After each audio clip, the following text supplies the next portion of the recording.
Welcome to Tripod, the audio advertising podcast. Audio presents three basic choices, and in this episode we run through the advantages and possible pitfalls of them all.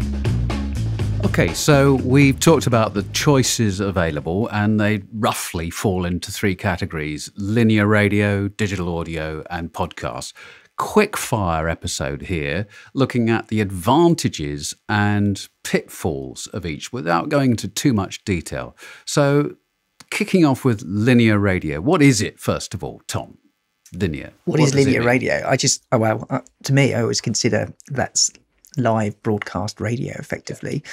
And we talk about linear and digital, but even sort of in the digital world, I'd probably still consider, if I'm listening to Heart live on the smart speaker, I'm probably listening to kind of linear broadcast radio, if that makes sense. But obviously the fact that I'm listening to it on a smart speaker, maybe from an advertiser point of view, gives me different options in terms of how I reach my audience through that versus the traditional FM, AM analog sort of feed, if that makes sense. A linear radio, of course, gives you scale, doesn't it? It Yes, gives an of course. advertiser scale. Yeah. They can reach an awful lot of people. And I think, as we've mentioned, digital technology has helped them increase that scale further. Any pitfalls of linear radio? Anything you think is a disadvantage? Obviously, I think attribution in terms of how a linear radio campaign is working for you as a client is sometimes hard to pick up unless you are in that space where you are sort of looking at econometric studies, or you are looking at doing kind of like bigger pieces of sort of bespoke research and stuff like that in terms of brand lift and things like this. So how do you actually register the fact that, once you've set up we all know that and feel that linear radio is a great solution of driving things like ROI and stuff like that. But how, as a client, do you actually sort of like tap into that? Things like this, I think, can be difficult for certain clients because they feel like, well, I've done this, have I seen a result? So I think that comes back to being really important about the kind of KPIs and how you set up the campaign in the first place when you're testing. I don't know, there's little things as well, which we'll probably speak about more when it comes to creative and stuff like this, but set up your creative in a way as well that kind of like, you think you can kind of like, is there a way that we can think of our linear radio and where we can actually track the success of our creative and not just let it, think about your call to action and stuff like this. So is that kind of like a website call to action, go to so-and-so, or, as we've spoken to some clients before, is like, okay, why don't you look at a specific search term, for example, so someone can just search, and then effectively you could like look at analytics over that time of when you ran your radio campaign, for example, and just see if that search term, has actually increased over that period. 9 times out of 10, you're probably going to see a really positive result for that. So that's a great KPI that's been set up, and the fact that, like, okay, fine, we can see that actually interaction with your brand or with your kind of website has gone up because due to the fact that we've seen a search term specific that's being used in your radio advertising has actually seen that that search term increase. So we are creating some awareness there, and that search term and people are actually doing some sort of interaction and actually responding to your ad. So in terms of analytics, it's the Google Analytics you're looking at rather than the dashboard that digital audio brings. Things that help us kind of like, but those things that can like help us make a simple gauge of like, okay, fine, is this having some sort of cut through? So digital audio next. What is it?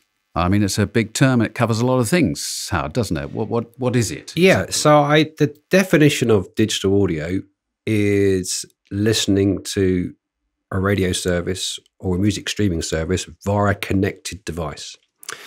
And a connected device is one that's connected to an IP address. So a car, a phone, smart speaker, a smart speaker, a tablet, computer. And that can mean many media. So you listen to, as Tom was just alluding to, he was listening to, a radio station via Alexa. That would be classed as digital radio listening. If you listen to a podcast, that is digital listening because it's connected. And Spotify is an on-demand music service. So that is classed as digital audio. So there are different things. There's radio stations that you can listen to via digital audio. There are podcasts that are classed under that classification of digital audio. And there are music streaming services that are classified as digital audio. So what, to the advertiser, is the advantage of that connected Okay. listener? The advantage is that they are connected. So you know more about them. So, for example, their location. You may know from other data or first-party data, what they read, where they went on holiday last year, what they're searching on the internet. So you know more about their interests and behaviours. It means you can target them more efficiently from geo postcode to regions. You can separate their ages and their interests. So you can target them more. And also there are more ways of, tracking attribution. So therefore there's the pixel tracking is the most common, I guess, where a pixel would go on the audio creative and a pixel would sit on the advertiser's website.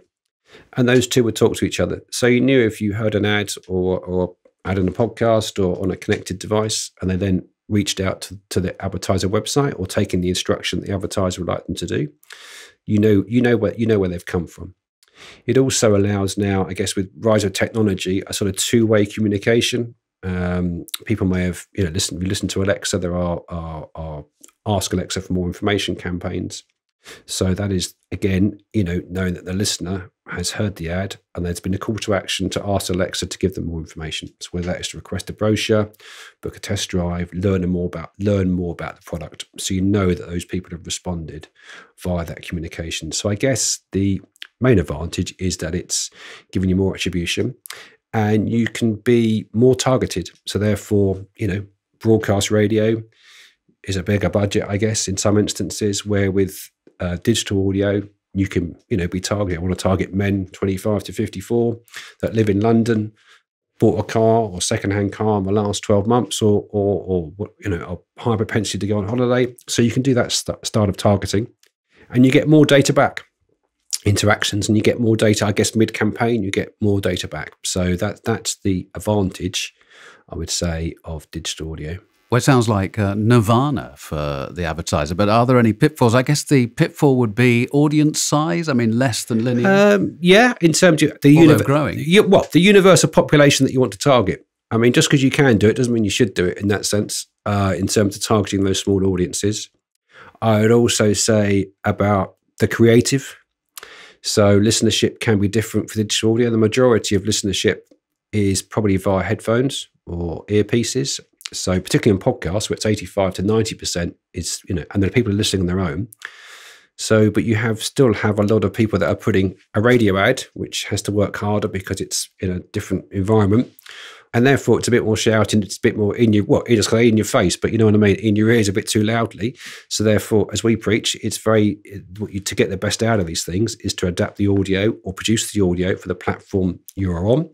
And I think some advertisers that are maybe doing multi-audio campaigns fear that that's going to be massively expensive. Well, as we know, if you've got the techniques and the right approach, it isn't to produce different audio for different platforms. And it's just so important, and it is best practice. But, there are lots of advertisers that don't follow that for various reasons. But I guess the pitfall, the pitfall is that you can be too targeted. And also, I guess in some respects, it depends on the current awareness of a brand as well, because if it hasn't got a high awareness, you're talking to, what is the brand about? Whereas that live radio, I guess, or broadcast radio gives you a sense of scale, gives you a sense of environment and again, trust, I guess. But yeah, digital audio it's been a revelation, I think, in some respects for a lot of businesses, a lot of advertisers, and it works well. But I guess the watchword would be depending on who you're targeting and where you are going, I think. And so podcasts, I mean, what's the definition of a podcast, Matt? Well, someone who's listening to this right now should hopefully understand it. It's just audio content recorded for an audience that's seeded out across multiple platforms. Podcast, the whole kind of ecosystem of podcasts exists where people can tap into whichever their favorite listening platform is and find the content, no matter who's producing it, really. I think, it's audio content that serves specific interests for different audiences. I mean, old school radio people would tell you, a podcast's just radio by another name, but it's kind of different. It serves incredible amount of niches, doesn't it? Absolutely. And, I think that's borne out in terms of research that's come out in the market in terms of that higher attention that podcasts demand. It is hard, people pay more attention to podcasts than they do linear radio or they do music streaming services, because it's not a passive listen. People aren't just switching on the radio in the kitchen to keep them company while they're doing a task. They've actively gone out and they've sought this content that they have an specific interest in. So they're already engaged in that value exchange. They want to listen to whoever's talking to them in their ear, and that will develop that relationship with the hosts over time. You know, certainly what I've found with my own podcast listening habits is that, you know, there's like the gateway drug, the big scale one that you listen to and you're like, I actually quite enjoy this one. Now I've understand there's loads more out there that will service specific niches of my interest. You know, I'm a massive film fan. I'm a massive music fan. You know, I listen to probably about 3 or 4 different podcasts that serve those niches every single week. Yeah. So the advantage to the advertiser is that lean in, listen, that element of trust. Any pitfalls to podcast advertising? I think comparatively in the audio space to linear radio and digital audio, and this is again an education piece for clients as well. Everyone's talking about podcasts. It is this massive headline medium. You know, the growth has been exponential over the last 6-7 years, but it is still very small scale. You know, it is audio advertising in terms of media budgets, in terms of the pie, is a 6% medium, and podcasts are 6% of that 6%. So it is very, very niche. And I think this is where, again, it's that expectation management with clients, because, you know, everyone's talking about podcasts. We need to be on podcasts. I listen to podcasts. I hear all these advertisers on podcasts. That's fair enough. But in terms of that expectation and the scale that you're tapping into in terms of podcast listening, it is very, very small scale. So in terms of that being a pitfall, you then have to turn that into a positive. And that's where you can trade on the trust, the attention, those types of things, and really tap into the talent that's hosting the show. And, you know, sometimes brands, they wouldn't necessarily get the opportunity to work with the hosts and these, you know, world famous personalities that can be talking about their brands in a show. So if you're doing a host rate sponsorship in a show, in a podcast show, and they're talking about your brand, you're only speaking to the audience that listen to that one show. That message will not exist to anyone else outside of that show. So if you want that intimate environment, that's the place to play in, and that emotional trust. But if you want scale and you want awareness, you've got to pair it with something else that exists in the audio space as well, whether that's spot advertising within podcasts or spot advertising across digital audio and linear audio. That's all fine. But if you want to just tap into host-read sponsorships on podcasts, then the scale is going to be smaller, it is going to be niche, and you do have to have that expectation management, I think. Trisonic's Howard Bareham, Tom Ballum from Mindshare, and Matt Rouse from Octave. In our next episode, we go into more detail on linear radio. Hit follow or subscribe so you don't miss that. And for more info, just visit trisonic.co.uk.